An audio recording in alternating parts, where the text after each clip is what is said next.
everyone, and welcome back to Prevention Works. I'm Emily Hatchwell, the Opioid Program Specialist, and I'm here with Michelle Simons, the Prevention Coordinator. Today is a very Michelle-centric episode as she's going to talk about meditation. So hi, yes, as Emily said, I'm Michelle Simons, Prevention Coordinator for the City of Lynn. We're going to talk about meditation today because meditation keeps us in overall balance and wellness. And if we're talking about prevention of anything, whether it's any mental health issues, substance use issues, then keeping ourselves in a healthy, balanced state is really important. Most people use over feelings. People don't like the way they feel, so people use substances to change the way they feel. And meditation can also do that for us and help us understand a little bit more about who we are, why we do the things that we do, and why we feel certain ways, and can help us put us in that balance to understand what that's about. So a lot of times we're very disconnected from the way we feel and what's going on with us inside on our subtle system. So today we're going to talk about something called Sahaja Yoga. And if we can look at the screen here with the chart and the photograph. So you can see we have a photograph of Srimataji Nirmala Devi. She is the founder of Sahaja Yoga. And you can see that's a little chakra chart we have up here on the screen. And we also have the same chart behind us, behind the photograph here. So sometimes we use the word Sahaja meditation because people think of yoga. If I ask Emily, what do you think of as yoga? The stuff that you go to the gym for. Right. So unfortunately, we've westernized this concept of yoga and turned it into this exercise of like strengthening our core and things like that. So actually, yoga means union, and union with the spirit, which is who I am, like the person that, my heart. So Sahaja means spontaneous, yoga means union, so it's the spontaneous union of the spirit. If you look at this chart, this guy's sort of facing outward with his hands out, and it shows we have these 7 chakras within us, or energy centers. Sometimes we call them nerve plexuses. And we also have these 3 main channels. So I think the best thing to do is start out with the experience of meditation, see what it feels like. We'll do a little meditation, and Emily's going to be our great guinea pig. Yep. She's done it in the past, and she gets forced to do it every time I do it in any of our presentations. Yeah. So actually, before we get started, I'm just going to ask Emily to just share her experience a little bit. You've done it probably a handful of times with different groups, or we've actually done it just kind of us together, maybe once or twice as well. Yeah. What's been your experience a little, and then I'm happy to share mine. I mean, I've enjoyed it. It's definitely hard to disconnect yourself, and that's something that I'm still struggling with and working on, because that's like the biggest piece, trying to, not think. Not think, yeah. And everything just races through your head when you're specifically trying to not think. Right. So yeah, that's like the biggest piece that I'm working on, but I found that it has helped a little bit, when I've needed it, so. Cool. Yeah. Yeah, so Emily made a great point here, not thinking. So actually, true meditation is the state of thoughtless awareness, and we talk about that a lot in Sahaja Yoga. And when we're doing this meditation, or sitting for meditation, because we don't actually do meditation, we just put ourselves in that position to be in it, we are raising this inner energy within us, this spontaneous like Sahaj. When we say Sahaj, we mean spontaneous. We're raising this energy that's within all of us. We all have this opportunity to do it, and nobody can force it on anybody, anything like that. And we're going to go through a few hand motions that raise this energy, and that actually is this inner energy that we have takes us to that state of thoughtless awareness. So our thoughts, or our attention, goes above our mind. So this mind actually is what sort of gets in the way or puts obstacles in front of a lot of things that we do in life. If we think about some goal or something we wanted to do, our biggest obstacle is our own thinking. I want to go to the gym. And you don't need to do that. You're hungry. You had a long day. You did this. Our mind is the biggest obstacle. So when we can get ourselves in the state of thoughtless awareness, it doesn't always have to be, you know, we're sitting in this sort of like Zen state. We can be in that state anywhere and just keep our attention here. And then we're sort of in this like flow of energy, like connected to whether you believe in God or a divine energy, Mother Earth, whatever it is. And it goes seamlessly with any religion, because the base of any religion is know thyself, right? Which is what, you know, this does for us. And we can get out of our own thinking, then we can be in that meditative state where we're connected and our motivations and the things we want to do actually can manifest. So we'll start with a short meditation. It's called self-realization. Pedro's going to play our lovely music, and hopefully it works. There it is. And this music is actually specifically made by Sahaja yogis, people that practice this meditation.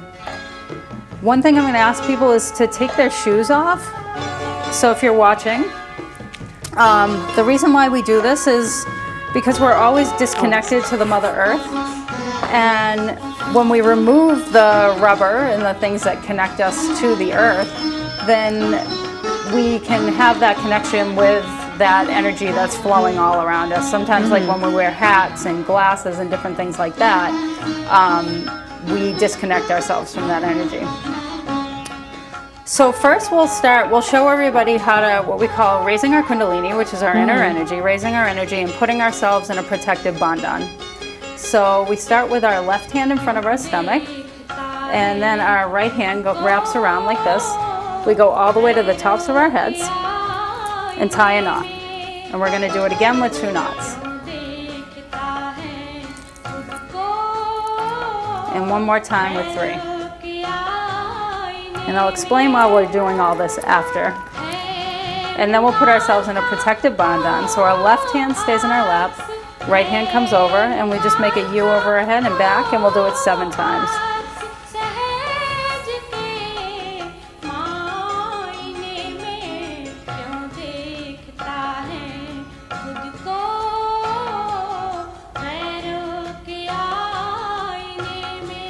So as our audience and Emily will ask, we'll all close our eyes and just bring our attention inside.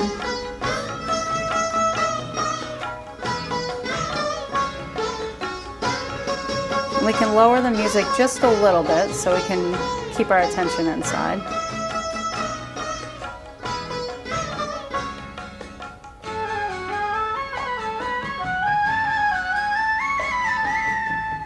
Let's take our right hand and place it on the heart.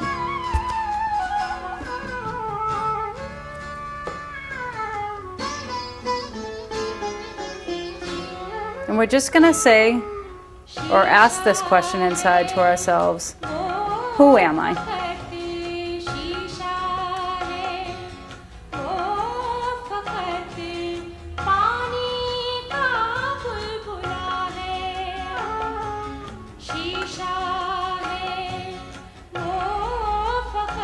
Now we'll bring our right hand down to the upper portion of our stomach on the left-hand side.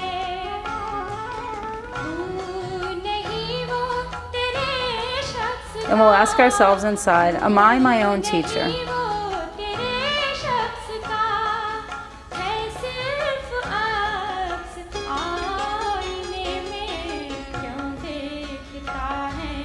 Now we'll bring our right hand down to the lower portion of our stomach on the left side. And we're going to ask inside, please give me the pure knowledge.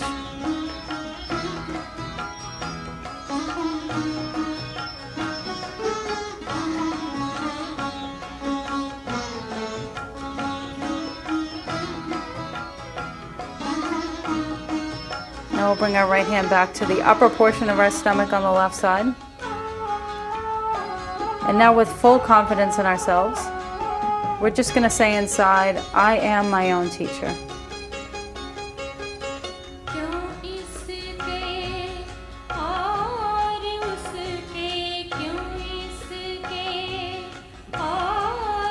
Now we'll bring our right hand back to the heart. And the heart is where our spirit resides. It's the same that we were born with, no matter what we've been through in this physical world. Our spirit remains the same, it just sometimes gets clouded up. So in order to get reconnected, we can just say inside a few times, I am the pure spirit.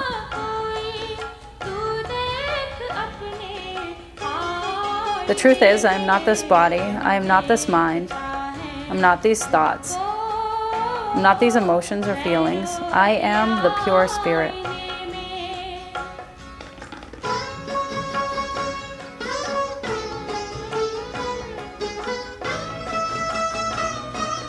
Now we're going to use our right hand to the left corner of our neck where the neck and shoulder meet.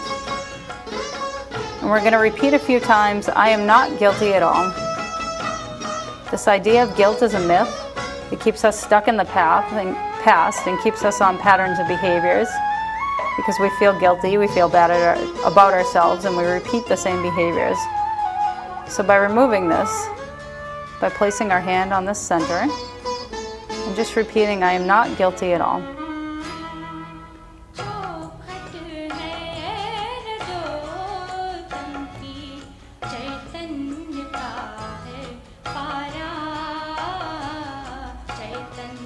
Now we're going to take our right hand and place it across the forehead. We can rest our head in our hand a little bit. And we're just going to repeat inside, I forgive everybody, including myself. Whether we forgive or we don't do anything. It's when we don't forgive that we end up suffering, though. So I forgive everybody, including myself.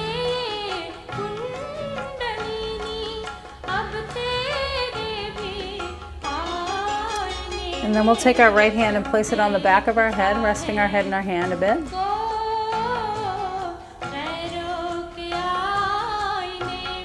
And we're going to ask, please forgive me for anything I may have said or done, knowingly or unknowingly, against my spirit.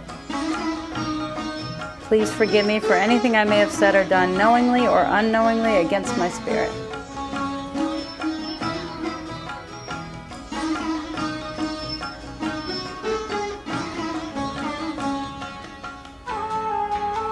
Finally, we'll take our right hand, placing the palm of our hand right on top of our head. We can give the head a little massage, right on top, just moving the scalp. And we're going to ask inside, please give me my self-realization. Let me know myself. Let me feel the yoga.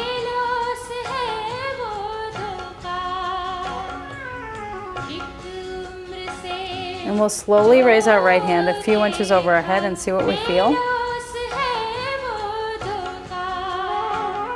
And see if you feel any energies. You might feel cool, you might feel warmth from the top of the head.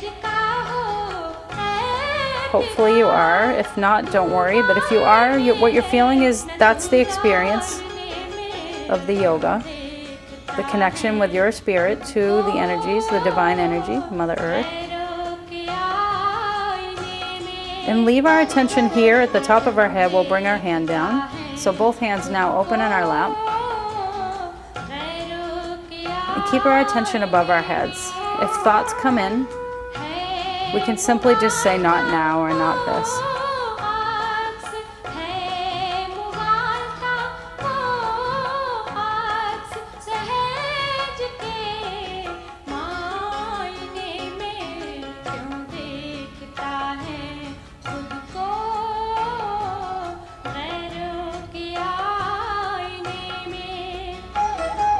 And when we feel ready, we can slowly open our eyes.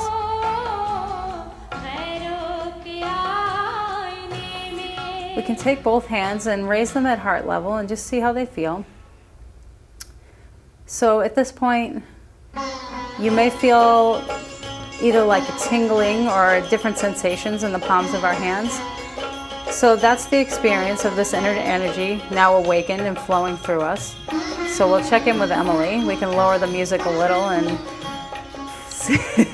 and check in. And how do you feel on the palms of your hands? Both of them are pretty cool, actually. Pretty cool? Nice. Yeah. Awesome. And we can again just check over our head and see how that feels. And hopefully you're able to feel something a little bit over our heads. You're feeling? Yeah, Yeah, me too. definitely. Awesome. So it doesn't always happen. So if you're not feeling it, that's absolutely okay. We have different reasons why sometimes we feel and we don't. However, our sensitivity increases as we practice this meditation.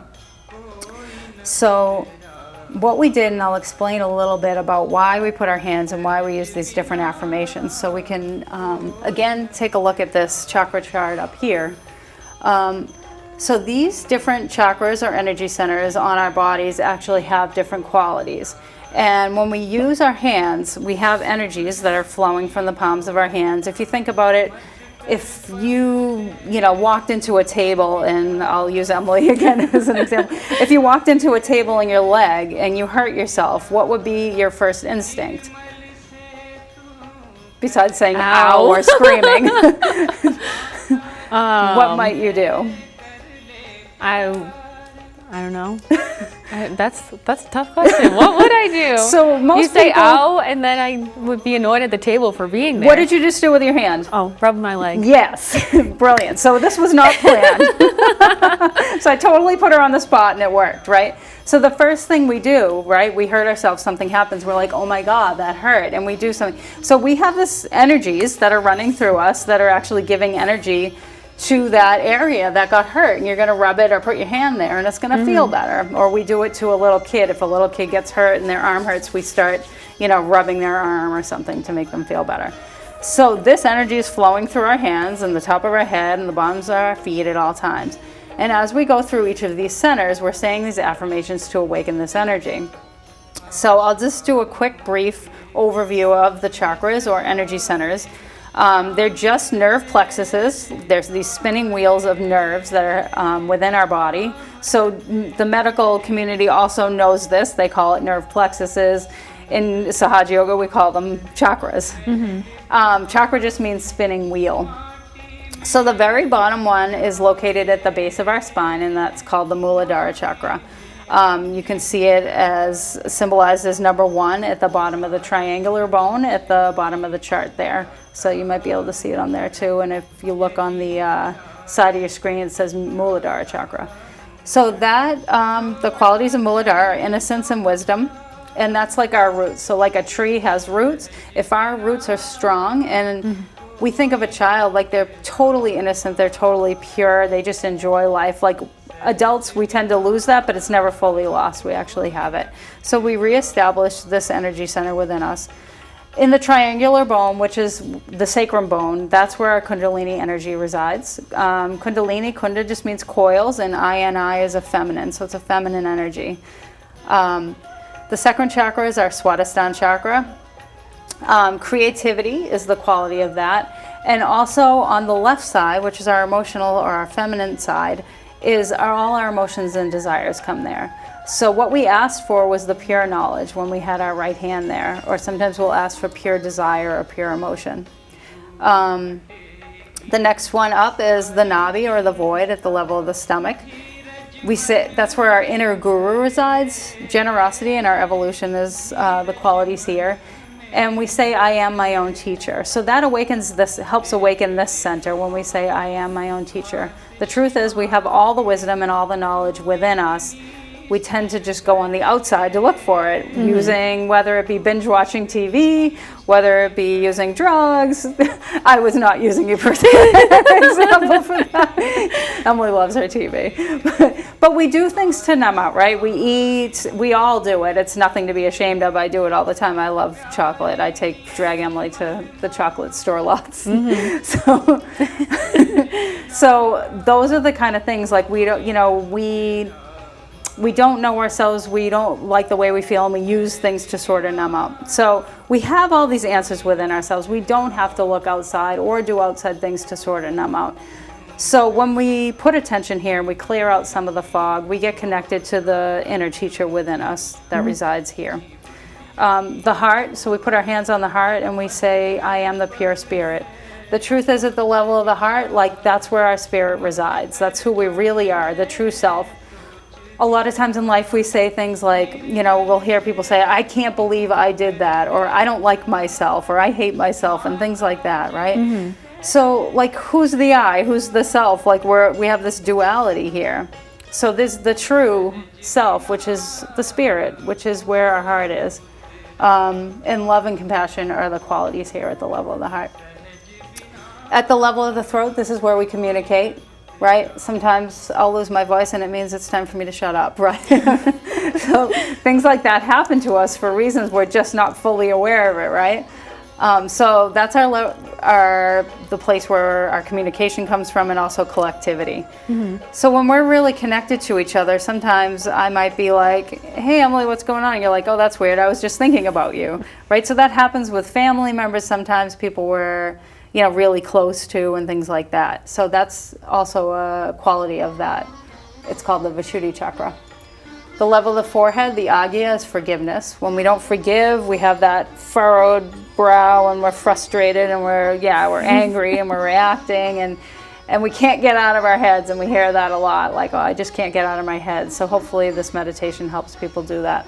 And finally, at the top of our head, babies have that soft spot at the top of their head before the ego and the superego develop, right? The past and that futuristic thinking. So this is the integration of all the energy centers all in one and connecting, or giving us that yoga.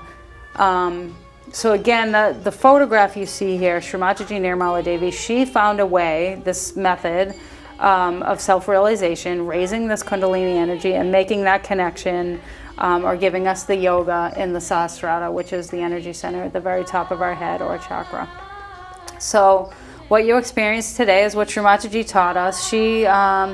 She was born in 1923, passed away in 2011, and she taught Sahaja Yoga all over the world. She's been to over 80, 90 countries, and now it's practiced in over 100 countries. So we have we have a few classes here in Massachusetts, and a lot across the nation. So we're going to flash up Salem Meditates, as you can see on our screen here.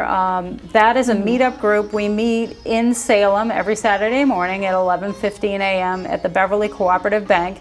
If you go to this meetup.com/Salem Meditates online, you'll find us, and you'll find all the dates and time and place for the group. The next one we're going to put up here is the Swampscott meditation. So that's at the Swampscott Public Library starting a week from Wednesday. So on October 2nd, every Wednesday night from 7 to 8 p.m. we're going to be meeting at the Swampscott Library on the second floor, and you can join that meetup group. So feel free to join them both and come on Saturdays and Wednesdays. That's even better. And if you can't make it to any of them, feel free to join us on the Facebook group called Meditation Online Massachusetts. So myself and a few other people, practitioners of Sahaja Yoga, present live meditations similar to what we did today. We don't put our faces on there because you don't need to see us, but we just show the nice altar here with the photograph of Srimataji with a candle lit, and you can try and make your own little altar at home if you'd like as well. And we do anywhere from like 10-minute to 20-minute live meditations on there. And they're also posted for you to view at any time. So I'll just speak just quickly. On a personal level, I started this meditation about 4.5 years ago. And I started because I was experiencing some anxiety, a person in long-term recovery. And I had gone to meetings and 12-step groups for many, many years. And I noticed on the 12 steps of recovery is the 11th step is sought through prayer and meditation to improve our conscious contact with God as we understood Him, praying only for the knowledge of His will for us and the power to carry that out. Mm-hmm. So that's the 11th step. If you're not familiar with the 12 steps, that's what it is. And I didn't have any guidance to meditate, so I went online and really gratefully found Sahaja Yoga, which, like I said, it's a free practice. It's all over the world, and I happen to have a meeting right down the street from my house in Salem, and now I'm actually leading that meeting in the one in Swampscott. So I'll tell you, after 4.5 years, things have gone really well. The anxiety that I was experiencing is gone, and I've achieved, many, many more gifts came along with being invested in this meditation. Mm-hmm. There's a lot more to it. We just gave you a little taste, of what it is. So hopefully you liked it, and feel free to join us in the classes, which is the best way to actually experience it, is together. Each of us, when we meditate together, it's just like exercising together. It's easier to do it with somebody else. Like if I have a gym buddy or somebody to go running with, my experience is going to be more fun versus doing it by myself. Meditation's the same way. That combined energy lifts each other up to actually experience it stronger. Yeah. So we're going to wrap things up. We'll raise our Kundalini energies and put ourselves in Bandhan again, just like we did in the beginning. So we tie a knot. We do it again with 2 knots. Again in 3. And then put ourselves in Bandhan. So 7 times over with our right hand. And it just puts us in a nice little protection from any imbalances or things that we don't want to experience. Can stay outside our little wall of protection here. And so that's our show. That's our meditation show. Emily's going to plug some of our social media. Yeah, so thank you for tuning in today to Prevention Works for our special episode with Michelle, talking a little bit about meditation. You can follow our page on Facebook, Prevention Works with an E, also on Instagram, and our website's Prevention Works as well. So we'll see you at the next episode. Thanks for joining. Bye. Bye.